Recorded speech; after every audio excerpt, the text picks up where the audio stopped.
Hi guys, welcome back to our channel travelling with Balu. ఈరోజు మనం వెళ్ళబోతున్న place super unique and mysterious. అదే భైరవకోన. ఇది ప్రకాశం జిల్లాలో ఉంది. వాటర్ ఫాల్స్, కేవ్స్, టెంపుల్స్ అన్నీ కలిసిన ఒక మంచి స్పాట్ అన్నమాట. ఇప్పుడు ఇక్కడికి ఎలా రావాలో చూద్దాం. ముందుగా నెల్లూరు నుంచి అయితే ఆల్మోస్ట్ 200 కిలోమీటర్స్ పడుతుంది. ఒంగోలు నుంచి అయితే 120 కిలోమీటర్లు పడుతుంది. ఇది సిఎస్పురం మండలం అబ్బవరం కొత్తపల్లి అనే విలేజ్లో ఉంది భైరవకోన. ఈ ప్లేస్కి ఈవినింగ్ 5 తర్వాత రావడానికి ట్రై చేయకండి, ఎందుకంటే ఇది ఫారెస్ట్ ఏరియా కాబట్టి ఎర్లీ మార్నింగ్ రావడానికి ట్రై చేయండి. మిగతా విషయాలు ముందుకెళ్ళిన తర్వాత మాట్లాడుకుందాం. అంతవరకు మ్యూజిక్ని, నేచర్ని ఎంజాయ్ చేయండి.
ఇప్పుడు మీరు ముందు చూస్తుంది రూమ్స్ అండ్ ఫుడ్ ఇక్కడ దొరుకుతుంది. ఇక్కడ మీరు స్టే చేయాలనుకుంటే ఇక్కడ రూమ్స్ కూడా అవైలబుల్గా ఉంటాయి. రూమ్స్ ఉంటాయి. ఇక్కడికి వస్తా ముందుకెళ్తే అన్నదాన సత్రాలు 2 ఉంటాయి అన్నమాట. ఇది ఫస్ట్ది. ఇక్కడ చాలామంది ఉంటున్నారు. మేము కొంచెం ముందుకు వచ్చేస్తే ఇక్కడ నిత్య అన్నదాన సత్రం అని ఒకటి ఉన్నది. అక్కడ ఫుడ్ అయితే మేము తినేసి ఇక్కడ డొనేషన్స్ ఇవ్వాలనుకుంటే ఇవ్వచ్చు. అది మ్యాండేటరీ. అది మన ఇక్కడ ఫుడ్ చాలా బాగుంది.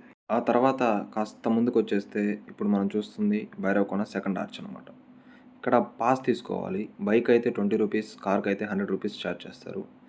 ఇక్కడ ఈ కొండలు మొత్తం వ్యూ చూస్తుంటే నాకు చాలా ఆహ్లాదకరంగా కనిపిస్తుంది. అది చూడండి, ఆ కొండలు, ఆ పచ్చని చెట్లు, గ్రీనరీ మొత్తం చూస్తే అసలుకి మంచి వ్యూ అనమాట.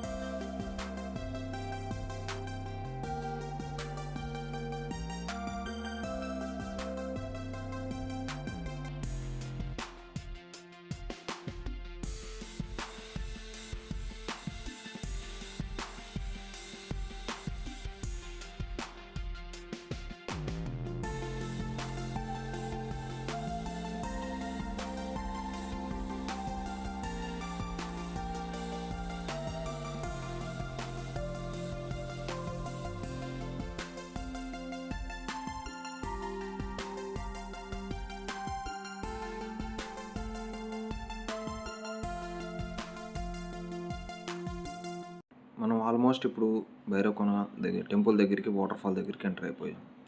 ఇక్కడ మంకీస్తో కొంచెం జాగ్రత్తగా ఉండండి. చేతిలో ఫుడ్ కనిపిస్తే లాగేసుకుంటాయి. కొంచెం కిందకి దిగ్గానే మేము కార్తీక పౌర్ణమి అయిపోయిన 2 డేస్ తర్వాత వచ్చాము. అప్పటికి ఇక్కడ వేసిన సెట్స్, ఈ సంబరంలాగా ఏదో చేశారు ఇక్కడ. అవన్నీ ఇంకా తీయలేదు. అలా కాస్త కొంచెం ముందుకెళ్ళామనుకో మనకి ఒక హనుమాన్ స్టాచ్యూ కనిపిస్తుంది. దాన్ని దాటుకొని కొంచెం ముందుకెళ్ళామనుకో మనం ఆ పైన కొండలు చూడండి, ఆ చెట్లు అన్నీ చూసుకుంటూ కాస్త ముందుకెళ్ళామనుకో వాటర్ ఫాల్స్ కనిపిస్తుంది. మీ వెహికల్స్ని ఇక్కడ పార్క్ చేసుకోవచ్చు. కారు కానీ, బైకులు కానీ అన్నీ ఇక్కడ పెట్టేసి కాస్త ముందుకెళ్ళామనుకో కనిపిస్తుంది కదా మీకు, అదిగోండి అదే మన భైరవకోన వాటర్ ఫాల్స్. ఈ వాటర్ ఫాల్స్ దాదాపు 200 అడుగుల పైనుంచి పడుతున్నప్పుడు ఆ కిందకి లోపలికి వెళ్ళి మనం స్నానం చేస్తే ఆ ఫీలే చాలా బాగుంటుంది. ఇక్కడ కొన్ని సినిమాటిక్ షాట్స్ తీశాను, చూసేయండి.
ఇలా వెళ్తే శ్రీ కాలభైరవేశ్వర స్వామి దేవాలయం, అలాగే శ్రీ త్రిముఖ దుర్గాదేవి ఆలయం వస్తాయి.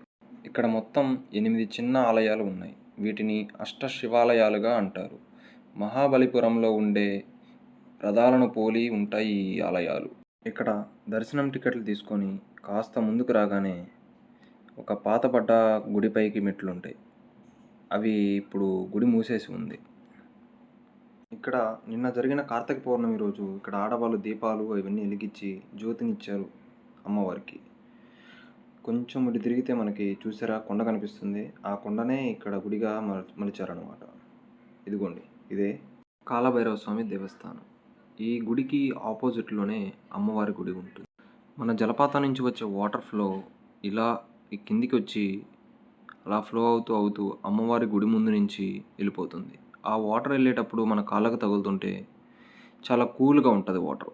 ఇక్కడ ఇంకొక హైలైట్ ఏంటంటే త్రిముఖ దుర్గాదేవి అమ్మవారు ఇక్కడ 3 ముఖాలు కలిగి ఉంటాయి. ఇది చాలా రేర్ అన్నమాట. ఇక్కడ ప్రతి కార్తీక పౌర్ణమి రోజు చంద్రుడి యొక్క కాంతి డైరెక్ట్గా అమ్మవారి మీద పడుతుందంట. అది మిగతా రోజుల్లో పడదు. ఇప్పుడు చరిత్ర గురించి తెలుసుకుందాం.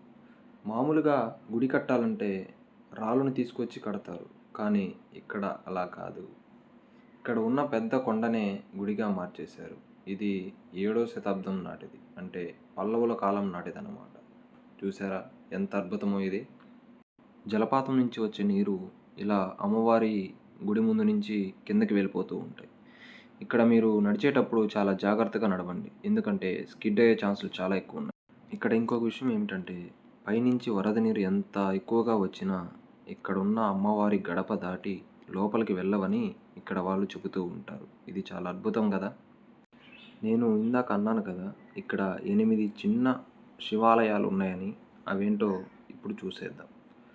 అందులో మొదటిది శశినాగలింగం, రుద్రలింగం, నాగేశ్వరలింగం, విశ్వేశ్వరలింగం, భర్గేశ్వరలింగం, రామేశ్వరలింగం, మల్లికార్జున లింగం, పక్షిమాలిక లింగం, ఇలా 8 చిన్న ఆలయాలు ఇక్కడ కొలువుదీరి ఉన్నాయి. ఇంతటితో మన భైరవకోన వ్లాగ్ అయితే కంప్లీట్ అయింది. మళ్ళీ నెక్స్ట్ వ్లాగ్లో కలుద్దాం. ఈ వీడియో మీకు నచ్చినట్లయితే లైక్ చేయండి, షేర్ చేయండి, సబ్స్క్రైబ్ చేయండి. మీరైతే ఎవరితో వెళ్ళాలనుకుంటున్నారో మర్చిపోకుండా కింద కామెంట్లో చెప్పండి. మళ్ళీ మంచి వీడియోతో మీ ముందుకు వస్తాను. Until then, see you, bye.